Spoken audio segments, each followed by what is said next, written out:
बढ़ते आगे और बात हिमाचल प्रदेश के विधानसभा चुनाव की। यहां प्रचार का शोर आज शाम थम गया।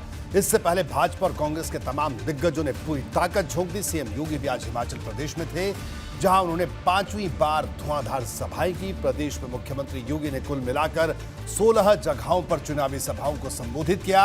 राज्य में 12 नवंबर को वोटिंग होगी और 8 दिसंबर को नतीजे आएंगे।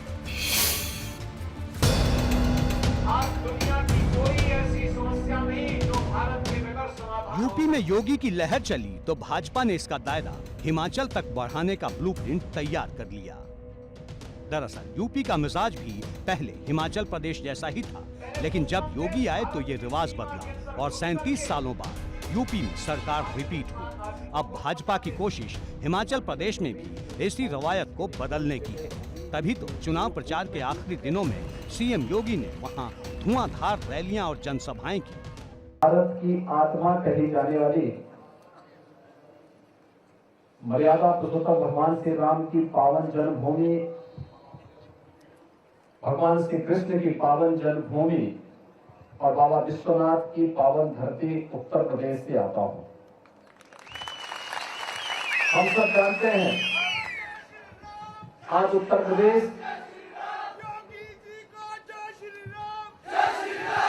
श्री राम जन्मभूमि पर सीधे शब्दों में कहा जाए तो भाजपा ने हिंदुत्व की आंच में तराशे गए एक मजबूत चेहरे को हिमाचल प्रदेश में उतारा। चुनाव प्रचार के आखिरी दिन योगी आदित्यनाथ 5वीं बार पहाड़ों के प्रदेश में पहुंचे और ताबड़तोड़ 4 जगह रैली की। इससे पहले सीएम योगी ने 12 रैलियां की थी, यानी चुनाव प्रचार में योगी ने 68 में से 16 सीटों पर प्रचार किया और हर रैली से कांग्रेस पर चुभने वाला वार किया। और कांग्रेस की सरकार दुर्भाग्य से होती भाइयों बहनों, न टेस्ट होते, न उपचार होता, न वैक्सीन आती और न गरीबों को राशन ही मिल पाता, नहीं मिल पाता। और अगर सरकार दिल्ली से भेजती भी तो कांग्रेस के दलाल सब चट कर जाते। ये तो स्वर्गीय राजीव गांधी ने जो अपने वक्तव्य में कहा था कि दिल्ली से 100 रुपया भेजता हूं, नीचे केवल 10 पहुंच पाता है। कुल्लू से लेकर मंडी तक और ऊना से लेकर शिमला तक सीएम योगी खूब गरजे। भक्ति और शक्ति की संगम स्थली में उन्होंने ताबड़तोड़ चुनाव प्रचार किया। राष्ट्रवाद से लेकर हिंदुत्व और विकास से लेकर कानून व्यवस्था तक के मोर्चे पर सियासी मोर्चा संभाला। कांग्रेस का हाथ माफियाओं के साथ सजो रहा। माफिया, हर प्रकार का माफिया, भाइयों बहनों, वह ड्रग का माफिया हो, वह पशु माफिया हो, वह खनन माफिया हो, वह भू माफिया हो, वह वन माफिया हो, ये जितने भी माफिया हैं, कांग्रेस का उससे बहुत नजदीक का संबंध है। यूपी में 5.5 साल के कार्यकाल में योगी आदित्यनाथ ने अपना नाम सियासत के स्कोर बोर्ड में काफी ऊंचा कर लिया है। यही वजह रही कि जब हिमाचल में भाजपा चुनावी करिश्मे की उम्मीद कर रही थी तो उसने योगी आदित्यनाथ को बड़ी जिम्मेदारी सौंपी। कहा जा रहा है कि भाजपा ने योगी आदित्यनाथ को हिंदुत्व का पोस्टर बॉय बना दिया है, जिसकी झलक हिमाचल के चुनाव प्रचार में पूरी तरह दिखाई थी। भारत की आस्था का सम्मान करने की भावनाओं को जमीनी धरातल पर उतारते हुए अयोध्या में भगवान राम के भव्य मंदिर निर्माण का कार्य प्रारंभ हो चुका है। और भाइयों बहनों, जब 2023 के अंत में रामलला अपने मंदिर में विराजमान होंगे तो स्वाभाविक रूप से अयोध्या में भगवान राम का भव्य मंदिर भारत का राष्ट्र मंदिर होगा। योगी आदित्यनाथ की जनसभा में लोगों की भीड़ बता रही थी कि उनको सुनने के लिए लोग कितने उत्साहित रहते हैं। इसके अलावा हिमाचल से सीएम योगी एक रिश्ते को भी मजबूत कर गए। दरअसल हिमालय और हिमाचल से गोरखपुर के गोरक्षपीठ का गहरा नाता है। सीएम योगी इसी गोरक्षपीठ के पीठाधीश्वर भी हैं। पीठ और हिमाचल के रिश्ते का विस्तार त्रेता युग तक माना जाता है। मान्यता है कि त्रेता युग में कांगड़ा में ज्वाला देवी के यहाँ आयोजन था, जिन्हें आमंत्रित किया गया था। उसमें गुरु गोरक्षनाथ भी शामिल थे। इसके अलावा राम मंदिर आंदोलन में गोरक्षपीठ की 3 पीढ़ियों ने हिस्सा लिया था। राम मंदिर निर्माण के लिए भाजपा ने हिमाचल के पालमपुर में ही प्रस्ताव पारित किया था और सीएम योगी ने पालमपुर की जनसभा में इस प्रस्ताव का जिक्र भी किया था। एबीपी गंगा के लिए ब्यूरो रिपोर्ट। कोई सोचता था हर जनपद में मेडिकल कॉलेज की स्थापना हो। चाचा शिवपाल यादव अभी भी मौन है। पिछले कई दिनों से मैनपुरी लोकसभा उपचुनाव को लेकर उनसे सवाल पूछा जा रहा है, लेकिन हर बार वो इंतजार करने की बात कहकर सवाल टाल जाते हैं। आज जब सपा की तरफ से डिंपल यादव के नाम का ऐलान हुआ तो फिर से शिवपाल ने इसी तरह का जवाब दिया। क्या अखिलेश यादव ने चाचा शिवपाल के सामने धर्म संकट पैदा कर दिया है और क्या चाचा शिवपाल बहू डिंपल का विरोध नहीं कर पाएंगे?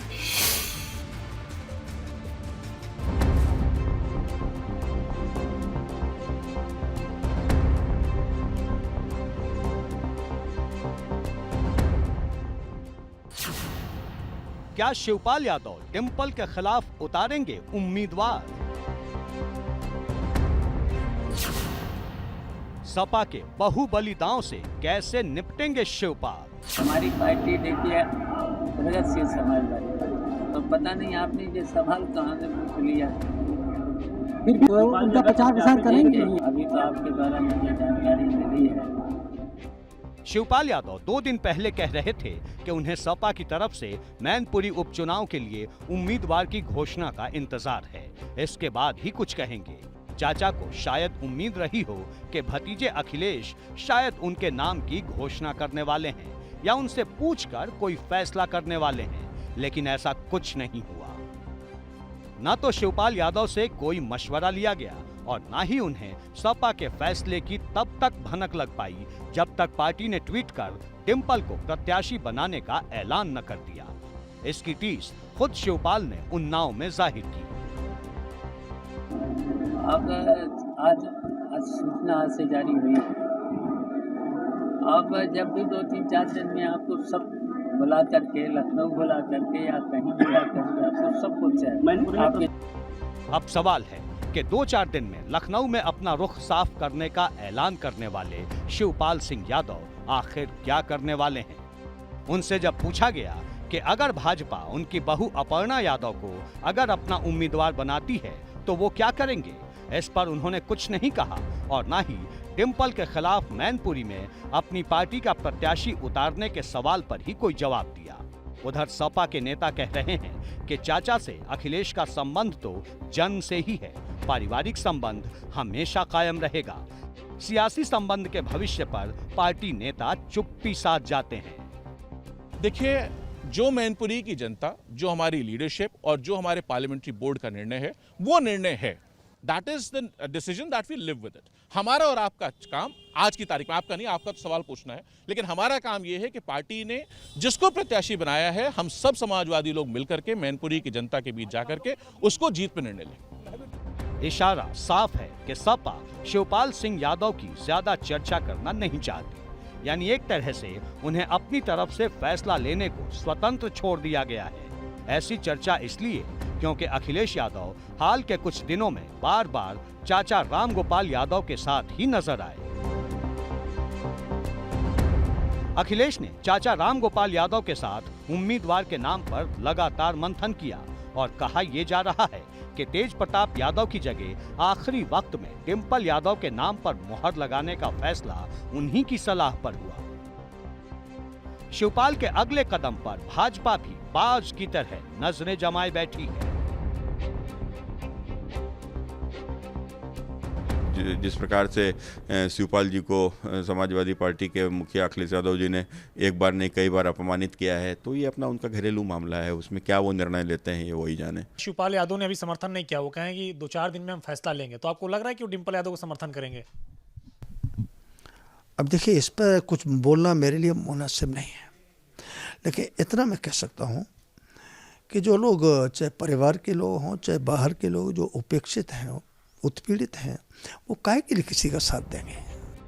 साफ है कि आने वाला हफ्ता भाजपा के साथ ही शिवपाल की रणनीति के ऐलान का होगा और मैनपुरी में सपा की चुनौती बहुत हद तक प्रगतिशील समाजवादी पार्टी के रुख पर निर्भर करेगी, जिसे भुनाने में भाजपा शायद ही कोई कसर बाकी छोड़े। एबीपी गंगा के लिए ब्यूरो रिपोर्ट। और ब्यूरो चीफ वीरेश पांडे हमारे साथ लगातार बने हुए। वीरेश, कुल मिलाकर ये कहा जाए कि शिवपाल यादव का रुख भी बड़ा महत्वपूर्ण है कि शिवपाल यादव क्या फैसला करते हैं, और वो जो एक दो दिन की बात कह रहे हैं, उस एक दो दिन पर अब सबकी नजरें टिकी हुई हैं। वीरेश, देखिए, आपने कहा कि शिवपाल यादव का रुख खास हो सकता है। शिवपाल यादव का रुख ही सबसे ज्यादा महत्वपूर्ण है, जितना मैं मैनपुरी सीट को जानता हूं, क्योंकि जो प्रोफेसर राम गोपाल यादव के पुत्र हैं अक्षय यादव, शिवपाल यादव ने उन्हें हराया था, अपने नहीं जीते थे, हराया था। और जब तेज प्रताप लड़ सकते हैं मैनपुरी, तो फिर आदित्य उनके बेटे क्यों नहीं लड़ेंगे? न वो सांसद हैं, न विधायक हैं, और राजनीति में पिछले 12 साल से हैं, तो तेज प्रताप की जगह पर आदित्य उम्मीदवार हो सकते थे, और लगभग तेज प्रताप के नाम पर मुहर लग चुकी थी। आनन फानन में सोर्सेस से मेरे पास खबर है कि प्रोफेसर राम गोपाल यादव ने गोटी बिछाई और समीकरण बचाए और बताए, अखिलेश यादव को कहा कि भाई अगर तेज प्रताप लड़ते हैं तो आदित्य कैंडिडेट हो सकते हैं प्रसपा से, और भाजपा अगर समर्थन कर देगी या अपने को डाउन कर लेगी तो तेज प्रताप को हराने में आदित्य कहीं भी कमतर नहीं होंगे। फिर दूसरी बात, अगर अक्षय को हरा सकते थे फिरोजाबाद में प्रोफेसर राम गोपाल यादव के पूरा जोर लगाने के बाद, अखिलेश यादव के जोर लगाने के बाद भी, तो यहां पर शिवपाल यादव के अस्तित्व का सवाल है। तो ऐसे में मैनपुरी सीट अगर सपा हार जाएगी तो वो बहुत कठिन होगा 2024 के चुनाव के लिए, और बड़े मार्जिन से अगर जीतती है तो उसका एक संदेश भी जाएगा 2024 के लिए।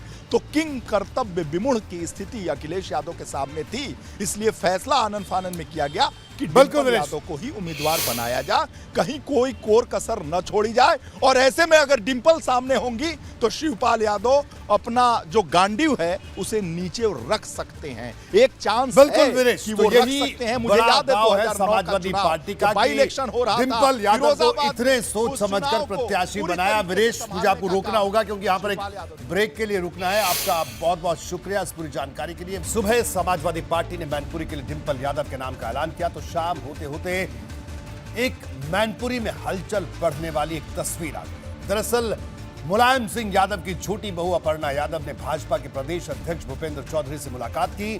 अपर्णा यादव भाजपा की नेता हैं, वो विधानसभा चुनाव से पहले ही भाजपा में शामिल हो गई थी। अक्सर वो भाजपा की बैठक में शामिल होती हैं।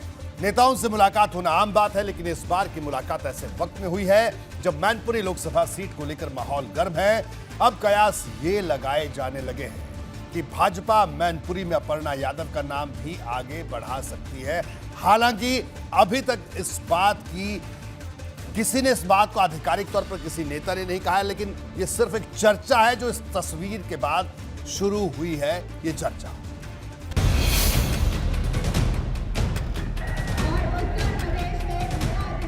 मैनपुरी में सपा ने डिंपल यादव को प्रत्याशी बनाया तो सवाल खड़ा हुआ कि अब भाजपा क्या करेगी। क्या नेताजी की कर्मभूमि में मुकाबला छोटी बहू बनाम बड़ी बहू के बीच हो सकता है? यानी क्या भाजपा अपर्णा यादव को प्रत्याशी बनाने पर विचार करेगी? और उससे भी बड़ा सवाल, क्या अपर्णा इस मुकाबले के लिए तैयार होंगी? वैसे 12 नवंबर को सीएम आवास पर भाजपा कोर कमेटी की बैठक होगी और उसी दिन उन 3 नामों के पैनल पर चर्चा की जाएगी जो क्षेत्र से मंगाए गए हैं। चर्चा के नामों के पैनल को केंद्रीय चुनाव समिति को भेजा जाएगा।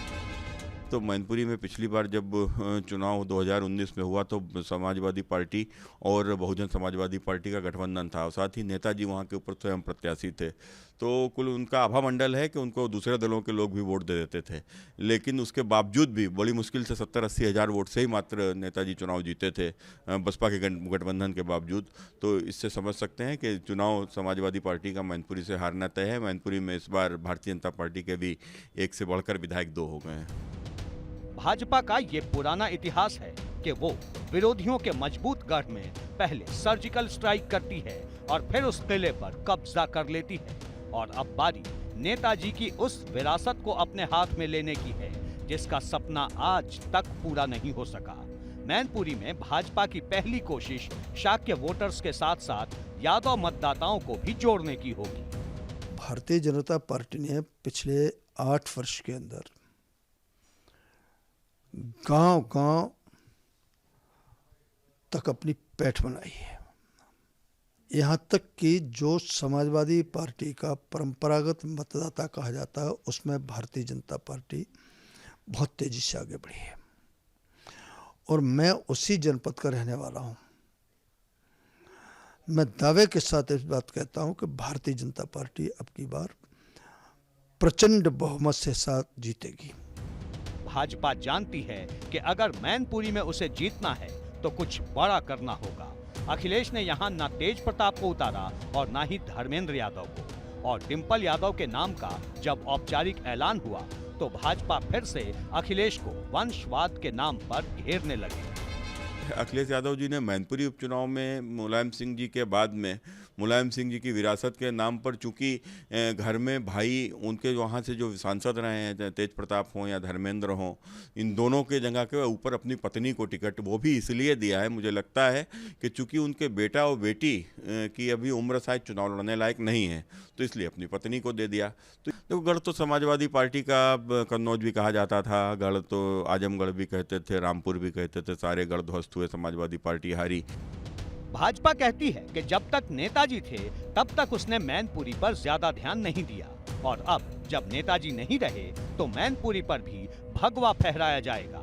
यानी जो सिंपैथी वोट समाजवादी पार्टी मुलायम के नाम पर बटोरना चाहती है, वैसा ही कुछ प्लान भाजपा का भी है। डिप्टी सीएम केशव प्रसाद मौर्य ने ट्वीट किया, सपा का न वर्तमान न भविष्य, मुलायम सिंह यादव जी को नमन, मैनपुरी में खिलेगा कमल। सपा मतलब Shri Akhilesh Yadav, Shrimati Dimple Yadav private limited company. #Mainpuri कमल का फूल। अनुमान लगाया जा रहा है कि भाजपा मैनपुरी में ओबीसी प्रत्याशी ही उतारेगी, क्योंकि इस सीट पर यादव और शाक्य वोटर सबसे बड़ी भूमिका में होते हैं। इस उपचुनाव में भाजपा की चुनौती इस वजह से भी बड़ी रहेगी क्योंकि डिंपल के लिए अखिलेश भी मैदान में दिखाई देंगे। आने वाले दिनों में भाजपा ही जीतेगी, आप ही तय कर लीजिए। लेकिन वहाँ पर अब अखिलेश भी जाएंगे प्रचार के लिए, वो देखिए आजमगढ़ नहीं गए, रामपुर नहीं गए। समस्या नहीं है, उनको किसी ने रोका नहीं है। लोकतंत्र का यही तकाजा है, सबको अपनी पार्टी का प्रचार करना चाहिए। बीजेपी कब तक अपने कैंडिडेट घोषित करेगी? आप वेट करिए, मैं तुरंत बता देंगे। हम लोगों ने अपने संगठन को सक्रिय करना, एक्टिवेट करना, और हमने अपने निचले स्तर पर अपने संगठन का जो स्ट्रक्चर है उस स्ट्रक्चर की बैठक करके क्या क्या काम हम लोगों को करने हैं चुनाव तक, वो तैयारी हम लोग पूरी कर रहे हैं। और आपने देखा होगा परिणाम, रामपुर भी भाजपा जीती, आप आजमगढ़ भी भाजपा जीती है। अब कोई भी विधानसभा क्षेत्र, लोकसभा क्षेत्र, कोई क्षेत्र किसी का गढ़ नहीं है, अब सब भाजपा के गढ़ हैं। भाजपा के वाद से सपा कई बार पस्त हो चुकी है और इस बार भाजपा अखिलेश को सबसे बड़ा घाव देने की तैयारी में है। हालात अखिलेश भी जानते और समझते हैं। यही वजह है कि उन्होंने उपचुनाव से पहले ही मैनपुरी में शाक्य समाज से आने वाले आलोक शाक्य को जिला अध्यक्ष घोषित कर दिया। लेकिन अखिलेश की ये रणनीति भाजपा की नजरों से मैनपुरी की सीट को बचा पाएगी या नहीं, ये तब तक बड़ा सवाल बना रहेगा जब तक नतीजे न आ जाएं। एबीपी गंगा के लिए ब्यूरो रिपोर्ट। और अब बात करते हैं आजम खान की, जिन्हें आज फिर से नया झटका लगा। दरअसल आजम ने सेशंस कोर्ट से स्टे वाले जो याचिका लगाई थी वो भी आज खारिज हो गई। इससे पहले 27 अक्टूबर को आजम खान को हेट स्पीच मामले में 3 साल की सजा सुनाई गई थी और उसके अगले ही दिन विधानसभा सचिवालय की तरफ से उनकी विधायकी रद्द करने की चिट्ठी जारी हुई थी, जिसके बाद 5 नवंबर को चुनाव आयोग ने रामपुर शहर सीट पर उपचुनाव का ऐलान किया। ये बात आजम को इतनी चुभी कि वो सुप्रीम कोर्ट पहुंच गए। हालांकि फैसला आज भी नहीं बदला। सेशंस कोर्ट की तरफ से आजम की याचिका रद्द होने के बाद चुनाव आयोग ने आज नया नोटिफिकेशन जारी कर दिया, यानी रामपुर के उपचुनाव में अब कोई पेंच नहीं।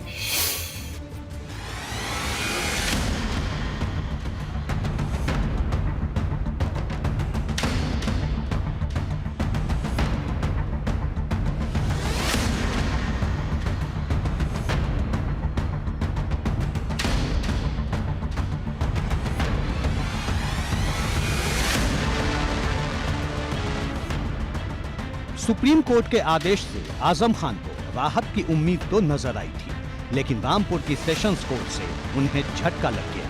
आजम को अपने दोष पर रोक लगाने के लिए 1 दिन का मौका मिला था, लेकिन इस मौके को आजम के वकील भुनाने में नाकाम हो गए। रामपुर के सेशंस कोर्ट ने आजम की स्टे वाली याचिका को खारिज कर दिया, यानी उनकी सजा भी बरकरार रहेगी और उनकी रामपुर विधानसभा सीट पर उपचुनाव भी होगा। शाम होते होते लगभग 5 बजे आज़म खान के खिलाफ अदालत ने फैसला सुनाया। आज़म खान के वकील और आज़म खान ये चाहते थे कि सत्र न्यायालय से उन्हें निचली अदालत के आदेश पर स्टे मिल जाए, क्योंकि आज़म खान को 27 अक्टूबर को स्पेशल MPMLA कोर्ट ने 3 साल की सज़ा सुनाई थी, जिसकी वजह से उनकी विधानसभा की सदस्यता रद्द हो गई थी। लेकिन आज़म खान को उस पर कोई स्टे नहीं मिला, जिसकी वजह से आज़म खान को बड़ा झटका लगा है और एक बार फिर रामपुर में शहर विधानसभा सीट पर उपचुनाव के लिए रास्ता साफ हो गया है। सेशंस कोर्ट अगर आज़म के दोष पर रोक लगाता तो आज़म को बड़ी राहत मिल जाती, लेकिन ऐसा नहीं हो पाया और कोर्ट से झटका मिलने के बाद भाजपा के नेता आज़म पर फिर से हमलावर हो गए हैं। पुरानी कहावत है कि बकरे की अम्मा कब तक खैर मनाएगी। आजम खान ने जिस तरह का अपने सत्ता के रसूख पे अत्याचार करने का काम किया है, तमाम अपराध करने के काम किए हैं, 100 से अधिक मुकदमे उनके पर चल रहे हैं, उनके मुकदमों में उनको एक एक करके सजा हो रही है। हर संभव प्रयास किया आजम खान ने अपने आप को बचाने का, लेकिन उनके एक एक करके सारे प्रयास विफल साबित हुए हैं। अब कोर्ट का आदेश आ चुका है रामपुर में उपचुनाव के लिए। अब फिर से एक बार दुंदुभी बजेगी चुनाव आयोग की। कल माननीय उच्चतम न्यायालय की टिप्पणी को ही केवल देखते हुए, जो कि कोई स्थगन करने का आदेश नहीं था, चुनाव आयोग ने उसको स्थगित करने का अग्रिम आदेश तक आदेश किया था, ताकि पूरा मौका आजम खान साहब को अपील करने का मिले, और वो हुआ। और आज चूँकि न्यायालय का निर्णय हम सम्मान करते हैं, न्यायालय के आदेश का पालन होगा, चुनाव होगा, जनता की भावना आएगी, जन आदेश जो आएगा उसका हम स्वागत करेंगे। आजम खान की दलील थी कि उन्हें अपनी सफाई देने का मौका नहीं मिला और सजा के अगले ही दिन उनकी विधायकी रद्द कर दी गई। ये बात आजम को इतनी चुभी कि वो सुप्रीम कोर्ट तक पहुंच गए और सुप्रीम कोर्ट ने जब सेशंस कोर्ट को सुनवाई के लिए कहा तो वहां भी आजम के हाथ निराशा ही लगी। वकीलों ने 2 घंटे तक बहस भी की, लेकिन आजम के पक्ष में फैसला नहीं आ सका।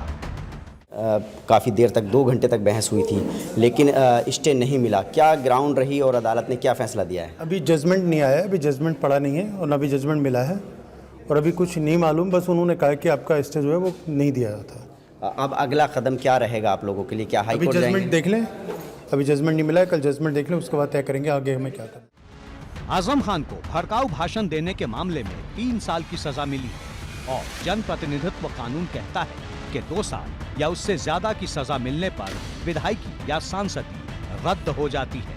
ऐसे में आजम के पास अपने दोष को गलत साबित करने के लिए सिर्फ एक मौका था, जो उनके हाथ से निकल चुका है। माननीय उच्चतम न्यायालय ने ये कहा था कि ठीक है, कल जो है आप जाइए, और कल ही जो है न्यायालय को निर्देशित किया था कि कल ही इनका जो स्टे प्रार्थना पत्र है उसके बारे में डिस्पोजल कर दिया जाए। तो आज दोनों पक्षों को सुनने के बाद माननीय न्यायालय ने जो डिस्पोजल कर दिया और उन्होंने कहा कि नहीं, वो स्टे नहीं देंगे सजा। यानी आजम की विधायकी भी रद्द रहेगी और उनकी सीट पर उपचुनाव भी होगा। इस बात की खुशी सबसे ज्यादा उस आकाश सक्सेना को है जो आजम को लगातार कटघरे में खड़ा करते आए हैं। आजम की स्टे एप्लीकेशन खारिज होने के बाद रामपुर से लखनऊ तक सपा के खेमे में सन्नाटा है।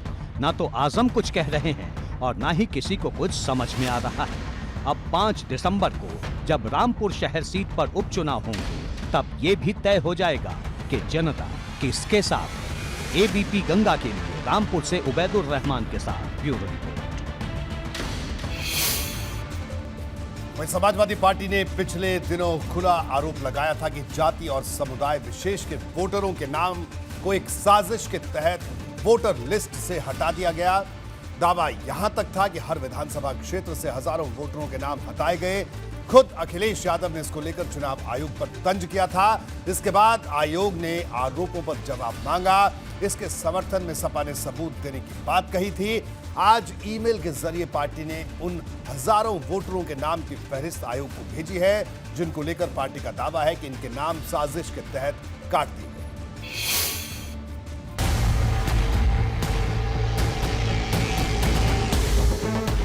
पहले बात थी कि चुनाव आयोग तक उन तमाम नामों की पूरी फहरिस्त हाथों हाथ पहुंचाएंगे जो इस बात का कथित तौर पर सबूत है कि वोटर लिस्ट में खास जाति और समुदाय के लोगों के नाम काट दिए गए। सपा ने दावा भी किया था कि जिनके नाम काटे गए बाकायदा उसकी पूरी लिस्ट तैयार है, लेकिन आखिरी वक्त में सपा ने अपनी योजना बदल दी। दिल्ली में सपा प्रतिनिधिमंडल के जरिए चुनाव आयोग तक सबूतों के बंडल पहुंचाने की योजना बदल गई और तय हुआ कि अब चुनाव आयोग को ईमेल के जरिए जवाब भेजा जाएगा। चुनाव आयोग ने समाजवादी पार्टी से मतदाताओं के नाम काटे जाने पर जो जानकारी मांगी थी, समाजवादी पार्टी ने आज वो सारी जानकारी भारत निर्वाचन आयोग को भेज दी। हालांकि समाजवादी पार्टी का कोई भी डेलीगेशन निर्वाचन आयोग नहीं गया, पूरी जानकारी ईमेल के जरिए निर्वाचन आयोग को दी गई है। 6 पन्नों का पूरा एक पत्र अखिलेश यादव की तरफ से निर्वाचन आयोग को भेजा गया है और इसमें तमाम सारे एनेक्चर का जिक्र है, तमाम सारे निर्वाचन आयोग की हम कहें जो लाइनें हैं, जो उनके नियम हैं, उन सारी चीज़ों का जिक्र है। दरअसल सपा ने लखनऊ में आयोजित अपने राष्ट्रीय अधिवेशन के दौरान ये आरोप लगाया था कि 2022 के विधानसभा चुनाव से पहले जारी हुई वोटर लिस्ट से बड़े पैमाने पर एक जाति विशेष और एक समुदाय विशेष के मतदाताओं के नाम साजिश के तहत हटा दिए गए थे। इस पर चुनाव आयोग ने पार्टी से जवाब मांगा था। सपा ने आयोग को अपने आरोपों के समर्थन में सबूत पहुंचाने की बात कही थी। अभी हमने 1673 नाम जो है वो ढूंढ लिए हैं, जिनके नाम लिस्ट में पहले थे और 2022 के विधानसभा चुनाव में उनके नाम काट दिए गए। अब ये जान लीजिए कि आखिर सपा की तरफ से सबूतों वाली लिस्ट कितनी लंबी है। 10,000 पन्नों की है सपा की रिपोर्ट। हजारों वोटरों के नाम है दर्ज। दावा है इनके नाम काटे गए। सपा इस रिपोर्ट के बाद आगे भी आयोग को और सबूत भेजेगी। सपा महासचिव रामगोपाल यादव ने एबीपी गंगा से बातचीत में कहा कि पार्टी अपने दावे के समर्थन में उन तमाम वोटरों के नाम आगे भी जुटाती रहेगी और इसके बारे में चुनाव आयोग को बताया जाएगा। साफ है कि सपा की कोशिश इस मुद्दे को और तूल देने की है, क्योंकि उपचुनाव के अखाड़े में बात चाहे रामपुर की हो या मैनपुरी की या फिर खतौली की, इस मुद्दे को दोबारा उछाला जाना तय है। एबीपी गंगा के लिए ब्यूरो रिपोर्ट।